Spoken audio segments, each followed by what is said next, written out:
Hello everyone, this is the first time நம்ம ஒரு cake making video போடுறோம்.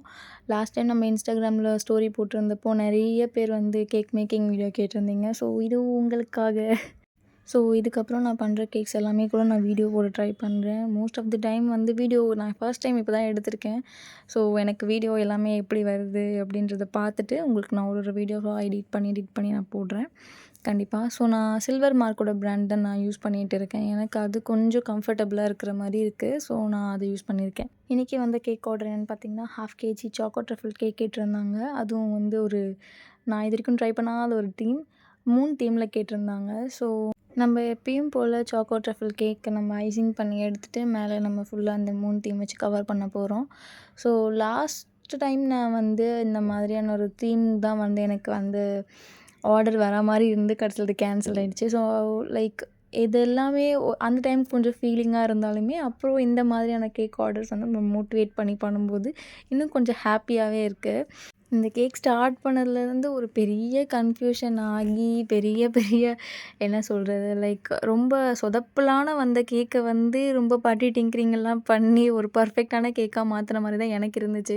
Because கேக்கோட cream icing பண்ணதுக்குள்ளே வந்து noodles ஆகிட்டு அவ்வளோ ஒரு காம்ப்ளிகேஷன்ஸ் வந்துச்சு எனக்கு.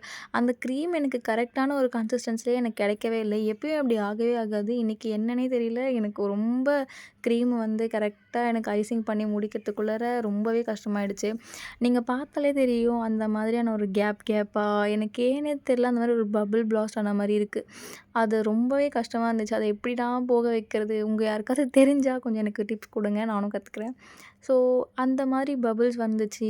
இடையில அந்த சீஸில் இருக்கிற மாதிரியான ஒரு டெக்ஸ்சர் வர ஆரம்பிச்சிருச்சு. ரொம்பவே கஷ்டமாக அது என்னடா இது, நம்ம என்ன மிஸ்டேக் பண்ணோம்? பிகாஸ் எனக்கு இது வரைக்கும் இந்த மாதிரி ஆனதே கிடையாது. ஃபர்ஸ்ட் டைம் வீடியோ போடும்போதே இவ்வளோ சொதப்பலா அப்படின்னு சொல்லி யோசிச்சுட்டே இருந்து கடைசியில் வந்து கொஞ்சம் எக்ஸஸாக இருக்கிற க்ரீம் எல்லாமே வச்சு எக்ஸ்ட்ராவாக வச்சு ஐசிங் பண்ணக்குள்ளே கொஞ்சம் நார்மல் ஆகிடுச்சு. ஸோ ஓகே, நம்மளுக்கு இதே வந்து ஒரு டெக்ஸ்சராகவே இருக்குது அப்படின்னு சொல்லி இந்த தீம் வச்சதுனால நான் கொஞ்சம் தப்பிச்சிட்டேனே சொல்லலாம். கொஞ்சம் மேலே அவங்க கேட்ட டெக்கரேஷன்ஸ் எல்லாமே பண்ணி ஒரு குட்டி ட்ரான்ஸ்ஃபர்மேஷன் கொடுத்த மாதிரியே இருந்துச்சுன்னே சொல்லலாம். பிகாஸ் எப்படி இருந்த கேக்கு இப்படி ஆயிடுச்சு அப்படின்ற மாதிரி தான் இருந்துச்சு. ஸோ நீங்கள் வீடியோ லாஸ்ட்டில் பார்த்தீங்கன்னா உங்களுக்கு கண்டிப்பாக தெரியும். பிகாஸ் நான் ஸ்டார்ட் பண்ணும்போதே வந்து என்ன இது சொதப்பலாக வந்துருமான்னு ஒரு மாதிரி கன்ஃப்யூஷன்லேயே நான் அதை பண்ணிகிட்ருந்தேன். அண்ட் இன்றைக்கி இது முடித்த உடனே ஒரு ஆர்டர் இருந்துச்சு. ஸோ இதையும் முடிச்சுட்டு நான் அதையும் பண்ண வேண்டியதாக இருக்கிறதுனால கொஞ்சம் டைமும் இல்லை. நம்ம இதையும் வந்து முடிச்சாகணும். ஸோ இருக்கிறத வச்சு நம்ம என்னென்னலாம் பண்ண முடியுமோ பண்ணலாம் அப்படின்னு சொல்லிட்டு இப்போ நிறைய பேட்ச் ஒர்க்ஸ் எல்லாமே பண்ணி இந்த கேக்கை கவர் பண்ணி முடிச்சுட்டேன் ஆல்மோஸ்ட்.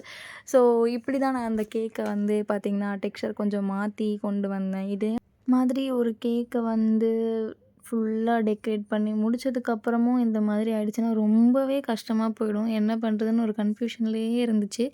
ஸோ ஆல்மோஸ்ட் அந்த கேக்கை வந்து ஒரு நார்மல் டெக்ஸ்சர் கொண்டு வந்தேன். அதான் நான் ஸ்டார்டிங்கில் சொன்ன மாதிரி இந்த தீம்ன்றதுனால எனக்கு அது கொஞ்சம் ஓகேடா, பெட்டர், நம்ம சமாளிச்சிடலாம் அப்படின்ற மாதிரியான ஒரு விஷயம் தான் இருந்துச்சு.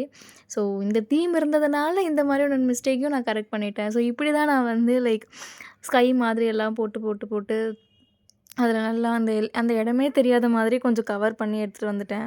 ஸோ எஸ், ஃபைனலாக இந்த கேக் இப்படி தான் இருந்துச்சு. இந்த கேக்கு வந்து நான் ஸ்டார்டிங்கில் சொன்ன மாதிரி எப்படி இருந்த கேக் இப்படி ஆயிடுச்சுன்ற மாதிரி இருக்கா இல்லையான்றது கமெண்ட்ஸில் சொல்லுங்கள். So follow for more videos. So உங்களுக்கும் இந்த மாதிரியான கேக் வேணும்னா டிஎம் பண்ணுங்கள். பாய்.